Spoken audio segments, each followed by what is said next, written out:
Mie mi-a plăcut cel mai mult când am fost și am împărțit mărțișoare prin sat. Mie mi-a plăcut cel mai mult mersul la biserici și catedrale. În toate activitățile care au fost făcute pe cursul catehetic, cred că singura ar fi sesiunea de eseuri. Activitatea mea preferată din cadrul concursului a fost atunci când am făcut mărțișoare. Mie mi-a plăcut cel mai mult prezentarea făcută de Daria despre Sfânta Parascheva, despre activitățile, minunile și viața ei. Mie mi-a plăcut cel mai mult o minune de a ei în care vindeca orbii. Mie mi-a plăcut cel mai mult eseul Adelinei, cel cu viața, activitatea și minunile Sfântului Nicolae.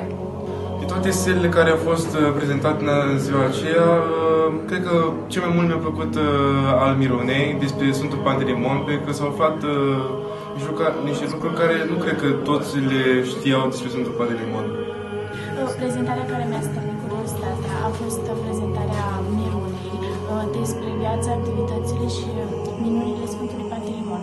În cadrul activității concursului catehetic național, mi-a plăcut foarte mult eseul despre Sfânta Parascheva, despre viața și activitățile ei.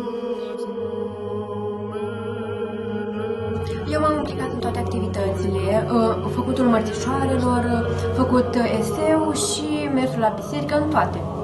M-am implicat în toate activitățile. Cel mai mult m-am implicat la făcutul mărțișoarelor. Implicarea mea în acest concurs catehetic a fost în prim plan organizarea tuturor activităților, dar și crearea unui eseu în sesiunea de eseuri. În cadrul activităților m-am ocupat cu partea tehnică. Eu am interacționat cu toată lumea, mai ales cu doamna Adriana, care ne-a ajutat să facem mărțișoarele. Eu am interacționat foarte bine cu toate persoanele din jur. Am interacționat cu toate persoanele. Eu am interacționat cu majoritatea oamenilor, mai ales cu copiii, când au fost întrebări sau curiozități. Mie mi s-a părut totul ok și nu cred că mai trebuie îmbunătățit ceva. Cred că totul a mers foarte bine și că nu trebuie nimic îmbunătățit.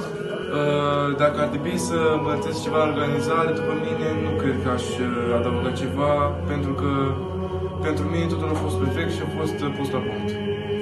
Consider că totul a fost organizat și nu ar mai trebui îmbunătățiri. Eu am învățat că trebuie să avem răbdare cu copiii. Eu am învățat din momentele petrecute cu copiii că trebuie să-i ajutăm și să le oferim explicații celor care nu știu. Un lucru important care l-am învățat alături de copii a fost faptul că trebuie să îi facem să înțeleagă mesajul care îl transmitem, pe înțelesul lor. Eu am învățat din timpul petrecut cu copiii că trebuie să fim înțelegători cu ei și să le acordăm atenția necesară. Eu cred că făcutul mărțișoarelor merită mai mult timp acordat.